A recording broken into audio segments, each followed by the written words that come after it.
Bakın, benim çocuklarım bu konularla büyüdü ve inanılmaz şeyler yapıyorlar. Benimle oturuyorlar ve ben Vietnam'da yaşamak istiyorum, şunları yapacağım diyorlar. Kızımın yeni konusu bu. Bütün bunları ona öğreten kişi olarak benim söylemem gereken tek şey, gerçekten mi? Ne yapacağım dedin? Ama sadece oturup, güzel diyorum. Buna çalıştın mı? Evet bak şöyle olacak diyor. Ondan sonra artık yoluna taş koyamam. Çünkü onun için var olan ihtimalleri yıkmak istemem. Benim öyle mi ne güzel demem lazım. Şimdi bu noktaya nasıl vardığımızı anlatayım. İnsanlar size imkansız olduğunu söyler. Çünkü onlar sizin gördüğünüz niyeti ya da vizyonu göremez. Haksız mıyım? Sizce Martin Luther King'e de böyle dememişler midir? Nelson Mandela'ya, Abraham Lincoln'e bu imkansız dememişler midir? William Wallace'a, Jeanne d'Arc'a bunu yapman imkansız dediler. Çünkü o diyenler gerçekliklerini duygularıyla tanımlıyordu. Oysa onlar duygularının ötesindeydi. Onlar gelecekteydi. Wright kardeşler gelecekteydi. Öncesinden gitmişlerdi. Bu durumda insanlar bu vizyonla uyumlanamıyorsa ne yapacaksınız? Bu duruma bir son vermeye çalışırsınız. Bir anda çevrenizden çok daha güçlü olmaya başlarsınız. Bundan böyle hiç kimse, hiçbir olay, bu dünyadaki hiç kimse bunun imkansız olduğunu söyleyemeyecek dersiniz. Bu arada bedeniniz aynı eski duyguları, aynı alışkanlıkları özlüyor. İşte o an bedeninizden de güçlü olduğunuz andır. Ve ben artık geçmişimin geleceğimde, geleceğimin geçmişimde olduğu öngörülebilir doğrusal bir zamanda yaşamıyorum. Her şey öngörülebilir ve güvenli ve çok rahat dersiniz. Artık o kutudan çıkıp doğrusal zamanın dışındaki başka bir olasılığı seçersiniz. Bu olasılığı tekrar tekrar ziyaret eder ve şimdiki zamanda o geleceği yaşarsınız. Ve bunu her gün yaparsanız niyetinizle birlikte olasılıklar alanına nakşolursunuz. Şimdi hayatınızda yaşadığınız güzel bir anı düşünün. Doğru bir şey yaptığınız bir anı. Sadece bir an için bunu nasıl yapacağınızı biliyorsunuz. Söyleyin. O güzel şeyi başardığınızda bazı karakteristik özellikleriniz ne durumdaydı? Zihninizde canlandırdınız mı? Ve bu canlandırdığınız görüntüyü her gün ziyaret ettiniz mi? Zihninizde capcanlı kaldı mı? Bildin mi? Peki başka?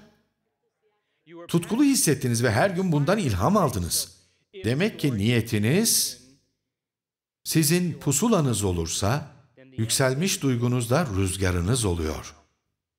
Yani duygularınızı geçmişe saplanmak için de kullanabilirsiniz, sizi yeni bir geleceğe götürecek hissiyatla yükselmek için de. Ve tutkulu insan bu olayı öncesinden yaşıyor. Çünkü bunun bir gün olacağına inanıyor. Peki başka? Enerji. Enerji hissettiniz.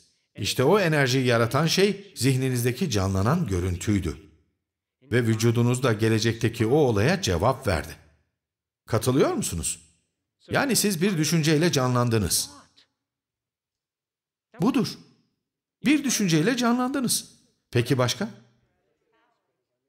Güç hissettiniz. Bu size güç verdi. Peki başka? Ve sizler bu olayın yaşanacağını önceden hissettiğiniz için şükran ve huzur duygusu içindeydiniz. Böylece çevrenizdeki şartlardan çok daha güçlü bir varoluş durumuna girdiniz, değil mi? Ve vücudunuz şu ana rahatlamış bir halde girdi. Ne diyorsunuz? Davranışlarınız artık niyetlerinizle uyum içinde. Hareketlerinizle düşünceleriniz denk. Yeni çağ, New Age grubundan ayrıldığım nokta da burası işte. Ben şu fikri kabullenmekte biraz zorlanıyorum. Bolluk bilincini yaratıyorsun ve kanepende patates cipsi yiyerek birinin kapıya gelip elinde büyük bir çek maketiyle sana piyangoyu kazandığını söylemesini bekliyorsun. Bakın, bir kez yaratıp varoluş durumuna geçtikten sonra varoluş durumunuza denk onunla uyumlu seçimler yapmazsanız yarattığınız şeyden şüpheye düşersiniz. Benimle misiniz? O geleceğe girip seçimler yapıyorsanız, bilinmeze adım attıysanız, o an hiç olmadığınız kadar dinamik ve yaratım isteğiyle dolu olursunuz. Çünkü durursanız o sihri de kaybedersiniz. O halde bir görüntünüz var.